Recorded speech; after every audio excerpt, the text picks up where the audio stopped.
Hello. I'm excited to be the one to welcome you to this D2L Fusion on demand presentation titled Presence by Design Crafting a Communication Architecture in Brightspace that Scales.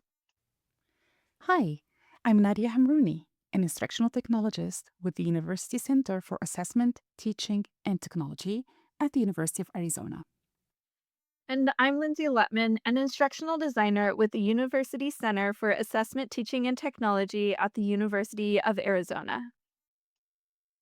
In this presentation, Nadia and I will walk you through the four frameworks we've used to guide our approach to instructor presence and course communication in Brightspace.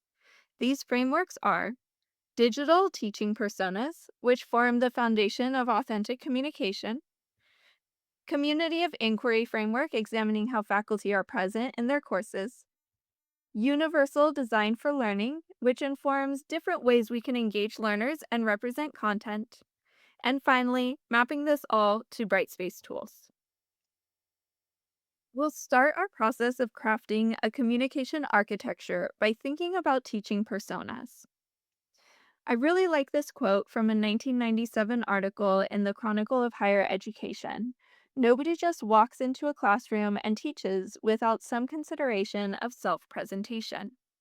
Jay Perini goes on to argue that the best college instructors carefully craft their teaching persona or their classroom voice, initially through imitation and then personal reflection and trial and error.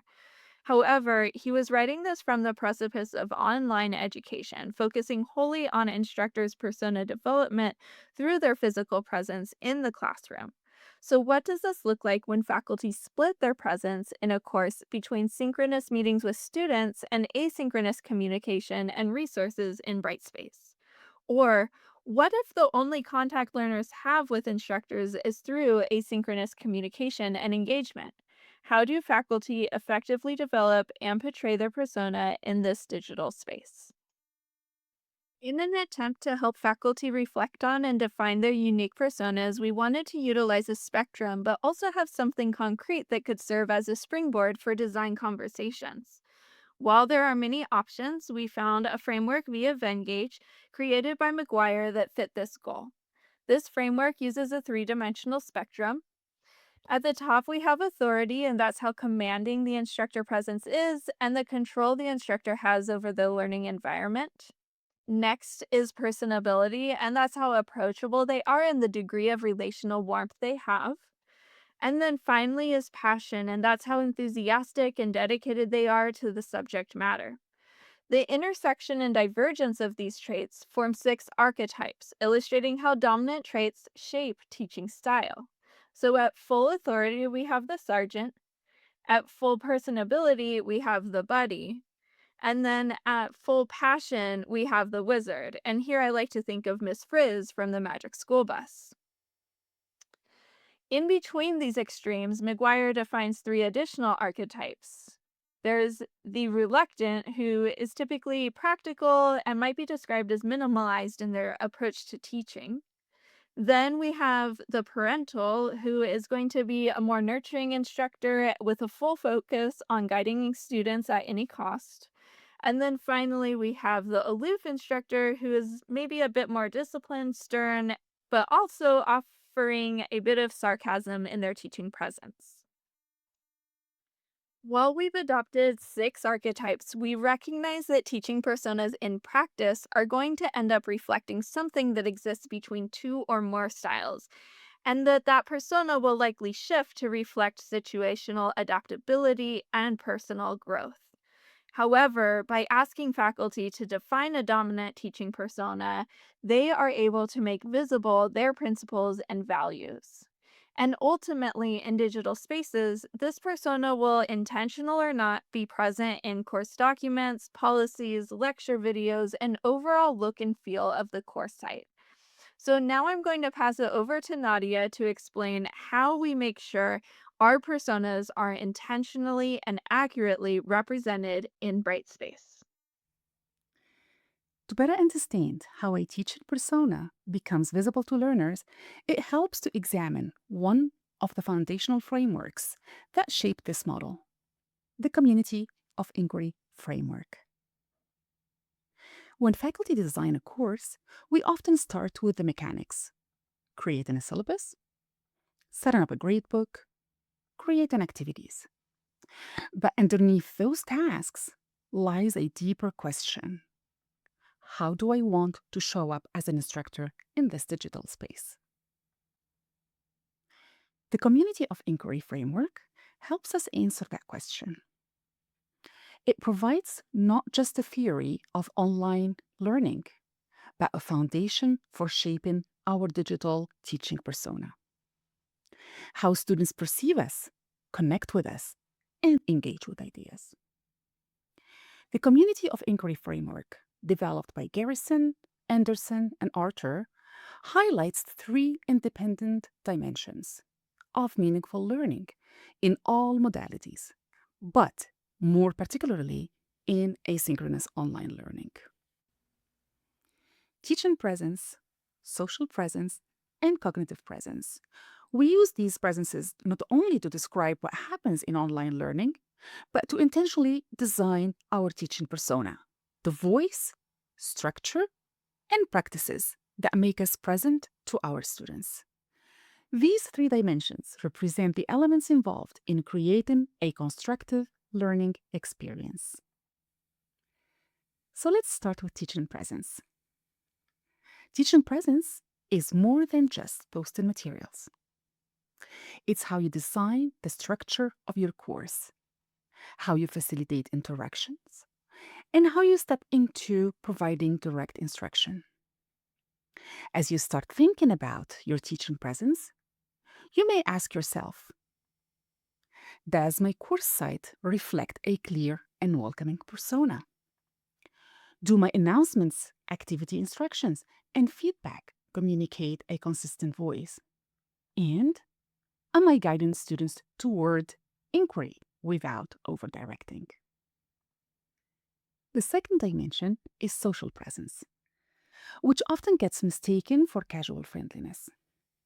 But it is more about cultivating trust and scholarly community.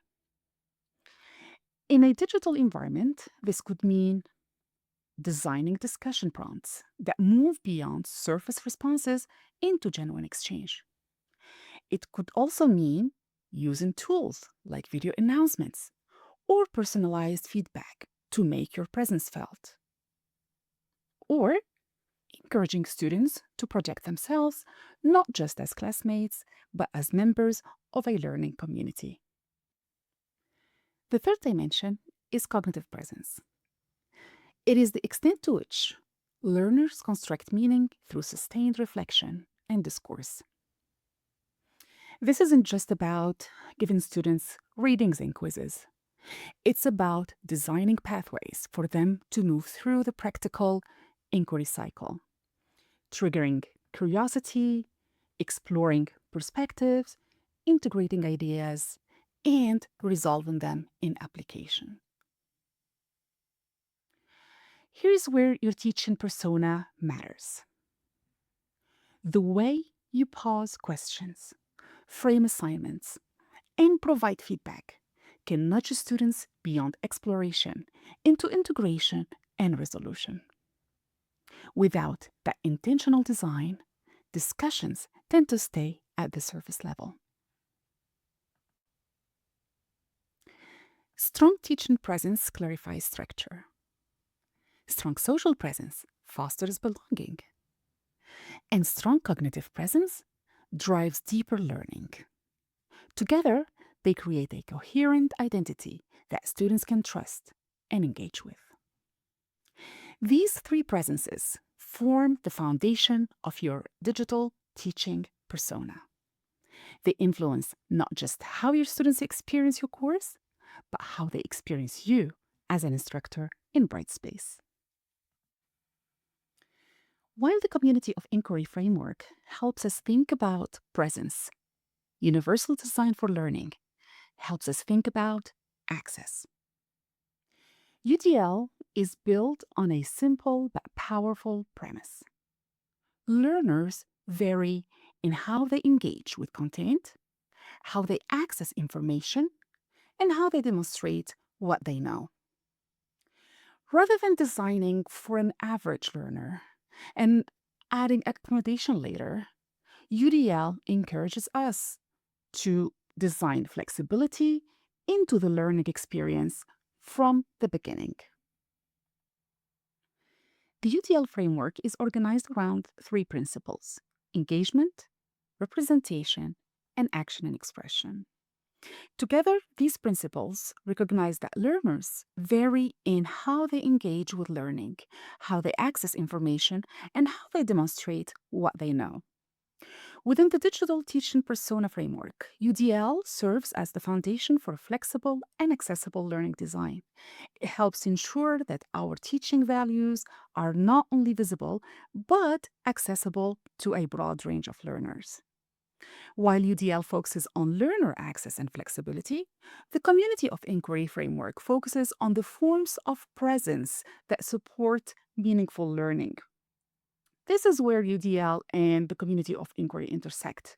Together, they create the environment in which a digital teaching persona becomes visible to learners. Students may never see the planning decisions behind the course, but they experience those decisions through our communication, feedback, interaction, and support structures. Now that we have established the digital teaching persona as the bridge between inclusive design and meaningful learning experiences, let's look at how that persona can become visible through a specific Brightspace tool, that is, intelligent agents. Intelligent agents are often viewed primarily as automation tools. They help us send reminders, monitor participation, and communicate with students at scale. However, within the digital teaching persona framework, the question becomes more than what can this tool automate? Instead, we ask, what does this communication reveal about me as an instructor? Does it communicate support, encouragement, structure, empathy? The examples we'll examine show how the same tool can either feel transactional and impersonal, or intentionally designed to reinforce teaching presence, support learner engagement, and communicate with a clear teaching persona. We will begin with a common scenario, reaching out to students who have missed an assignment. In this first example, the intelligent agent is functioning primarily as an administrative reminder. While it communicates important information, it offers limited insight into the instructor behind the message. Now, let's take a look at the same situation through the lens of the digital teaching persona. Notice how small changes in tone, structure, and support transform the message from a reminder into an expression of teaching presence. Teaching presence isn't only about intervening when students are struggling. It's also about recognizing success, encouraging progress, and helping students feel seen. This final example demonstrates how intelligent agents can be used proactively to reinforce engagement and strengthen instructor presence throughout the course. The goal is not to automate communication. The goal is to humanize it. What changed between these two examples? Not the tool. Both messages use the same Brightspace intelligent agent. The trigger, automation, and technology were identical. What changed was the pedagogy behind the message. In the first example, the agent functioned primarily as a reminder. It communicated important information but revealed little about the instructor behind the course. In the second example, the message became proactive and human-centered. Rather than simply identifying a missing assignment, it acknowledged challenges, offered support, and provided clear next steps. From a digital teaching persona perspective, students experience the values embedded in how a tool is used: support, structure, and connection can all be communicated through the same technology. Ultimately, we're not using technology to replace presence, we're using it to scale presence. Video notes provide another opportunity to make a teaching persona visible, but in a different way. Video notes help us humanize feedback. They allow students to hear our tone, see our expressions, and experience the encouragement and expertise that can be difficult to convey through text alone.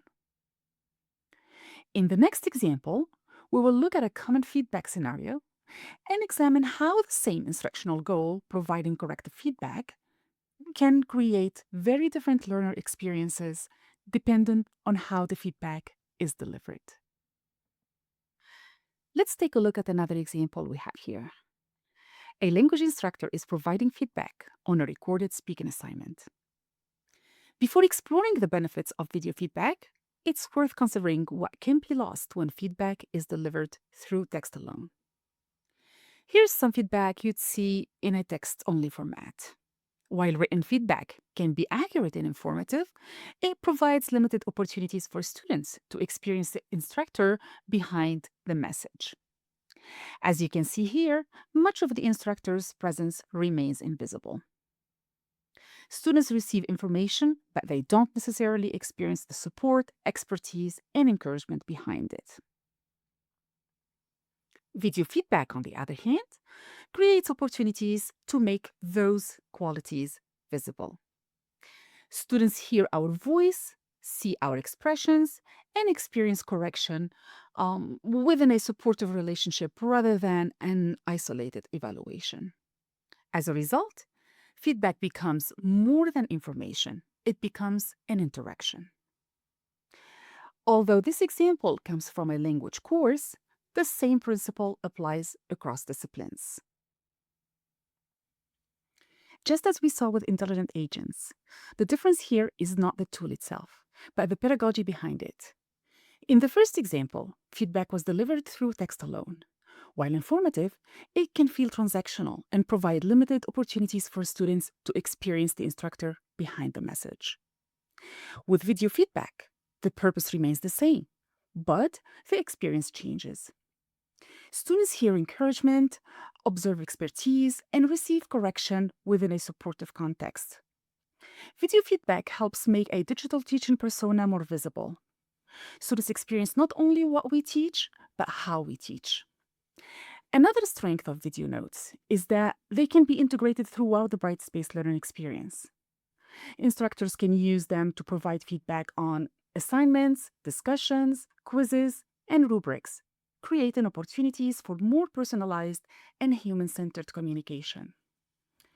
But feedback is only one way that video notes can communicate a teaching persona. And while video notes offer one powerful way to make a teaching persona visible, they are really part of a larger story about teaching presence and intentional course design. Lindsay will bring those ideas together in our final takeaway. As Nadia highlights, whether we're using intelligent agents or video notes, the lesson is the same. Brightspace tools do more than deliver information. When used intentionally, they represent who we are and build a bridge for student to instructor interaction. So now we'd like to invite you to explore teaching personas and try crafting your own persona aligned communication architecture. Use the QR code to access a Google folder with additional resources, including a template for a communication plan. Thank you for joining us for this presentation.